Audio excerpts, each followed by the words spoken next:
Good afternoon friends, I am advocate Amit Kumar Gupta. अपने income tax के cases की सीरीज में आज जो केस हम लोग डिस्कस करेंगे बहुत ही इंपॉर्टेंट केस है जॉइंट डेवलपमेंट एग्रीमेंट पे।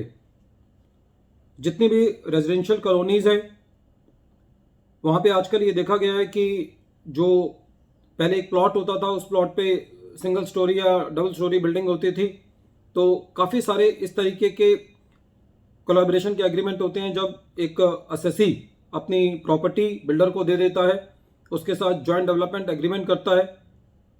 एग्रीमेंट के वक्त जो बिल्डर है उसको कुछ पैसे भी दे देता है और ये कहता है कि भाई एक फ्लोर मैं लूँगा और बाकी 3 फ्लोर बना करके एसएससी को दे देता है। इस तरीके के अरेंजमेंट बहुत कॉमन है, करीबन हर रेजिडेंशियल कॉलोनी में देश के हर सिटी के अंदर ऐसे एग्रीमेंट जो है हो रहे हैं। इनको हम टेक्निकल लैंग्वेज में जॉइंट डेवलपमेंट एग्रीमेंट बोलते हैं। जो मैं केस डिस्कस कर रहा हूं, केस का नाम है hermetic engineering Private Limited versus Deputy Commissioner of Income Tax.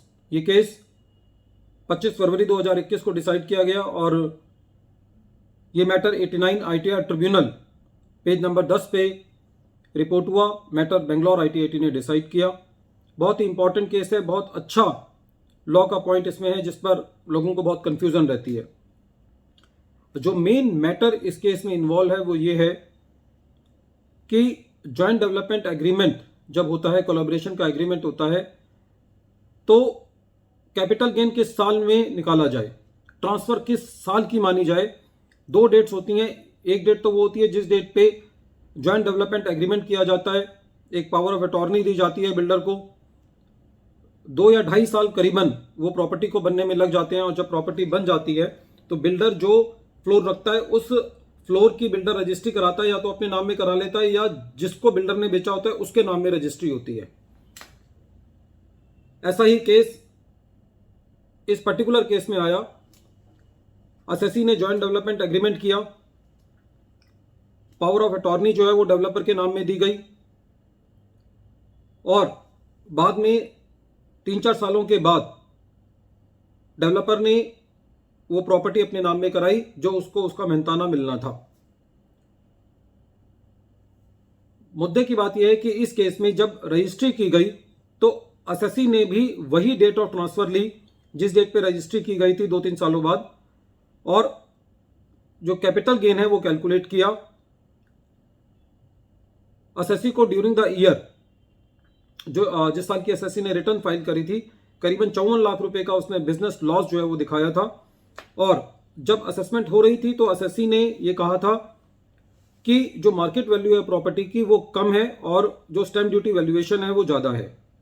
और एसएससी ने असेसिंग ऑफिसर को ये कहा था कि ये प्रॉपर्टी जो है वो इसका वैल्यूएशन कराया जाना चाहिए डीवीओ से, लेकिन असेसिंग ऑफिसर ने ये बात नहीं मानी और असेसी का जो है वो स्टैंप ड्यूटी वैल्यूएशन पर एडिशन कर दिया।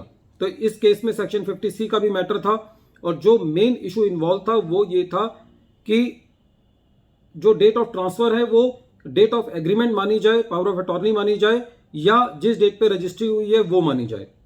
मैटर CIT अपील के पास गया और CIT अपील ने भी जो ईओ ने ऑर्डर पास किया था उस ऑर्डर को स्टेटस क्यू रखा और बाद में जब ये मैटर ITAT के पास गया तो जो ITAT के पास ग्राउंड्स ऑफ अपील थे एसएससी के, एसएससी अपने स्टैंड से चेंज हुआ था। एसएससी ने ये कहा था कि जो मैंने अपना डेट ऑफ ट्रांसफर मानी है वो डेट ऑफ ट्रांसफर नहीं होनी चाहिए। मेरा जो कैपिटल गेन है वो पिछले सालों में जाके कैलकुलेट किया जाना चाहिए जब मैंने जॉइंट डेवलपमेंट एग्रीमेंट किया था और पावर ऑफ अटॉर्नी मैंने डेवलपर के नाम में दी थी। बेंगलोर ITAT ने पूरे मैटर को देखा और ये डिसीजन दिया। बहुत सारे केसेस का और भी हवाला भी दिया जो कि इस केस में मेंशन है और ये निष्कर्ष की बात है कि जिस डेट पे जॉइंट डेवलपमेंट एग्रीमेंट हुआ है, पावर ऑफ अटॉर्नी बिल्डर के नाम पे दी गई है, वही प्रैक्टिकली डेट ये मानी जाती है कि इस डेट पर असेसी ने अपना जो पोसेशन है वो डेवलपर को दे दिया है, क्योंकि जो उसकी क्लॉजेज होती हैं जॉइंट डेवलपमेंट एग्रीमेंट की वो इस तरीके की क्लॉजेज होती हैं कि उसके अंदर जो प्रॉपर्टी का पोसेशन है वो भी बिल्डर को दे दिया जाता है, क्योंकि वो तभी उसके ऊपर अपनी कंस्ट्रक्शन कर पाएगा।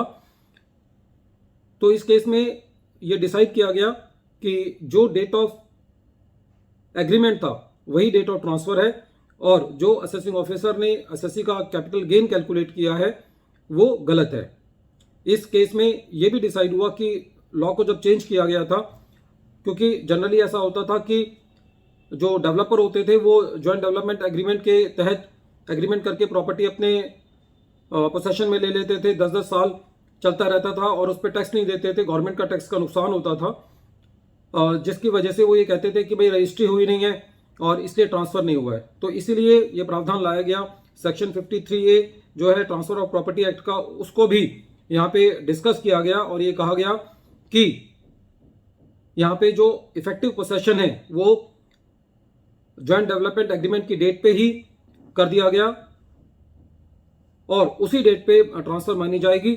यदि एसएससी ने अपना खुद कैपिटल गेन गलत भी कैलकुलेट किया है, गलत असेसमेंट ईयर में कैलकुलेट किया है, तब भी असेसिंग ऑफिसर की ये जिम्मेदारी बनती है कि वो ठीक असेसमेंट ईयर में जाकर के उसको कैलकुलेट करे। फ्रेंड्स, इस केस में दो इंपॉर्टेंट जो इशू डिसाइड हुए वो ये हुए कि joint development agreement date is will be treated as the date of transfer, पहला ये। दूसरा ये कि यदि एसएससी ने अपनी इनकम को किसी गलत असेसमेंट ईयर में कैलकुलेट कर भी लिया है तब भी असेसिंग ऑफिसर की ये जिम्मेदारी बनती है कि वो उसको सही ईयर में इनकम को कैलकुलेट करे। तीसरी बात इसमें यह भी डिसाइड हुआ क्योंकि असेसिंग ऑफिसर ने एसएससी की सेक्शन 50C के अंदर जो वैल्यूएशन करानी थी डीवीओ से उसको नहीं माना था। हालांकि वो मैटर अब खाली एकेडमिक इंटरेस्ट का रह गया था, क्योंकि जब वो कैपिटल गेन ही टैक्सेबल नहीं था एसएससी का असेसमेंट ईयर 12-13 में, तो वैल्यूएशन की बात नहीं रह जाती। लेकिन फिर भी ITAT ने डिसीजन दिया कि यदि एसएससी ने डीवीओ को रेफर करने के लिए कहा है तो ये असेसिंग ऑफिसर की जिम्मेदारी बनती है कि वो वैल्यूएशन कराए, और यदि इस केस में वैल्यूएशन की जरूरत पड़ती तो असेसिंग ऑफिसर की ये जिम्मेदारी थी कि उसको एसएससी की रिक्वेस्ट को कंसीडर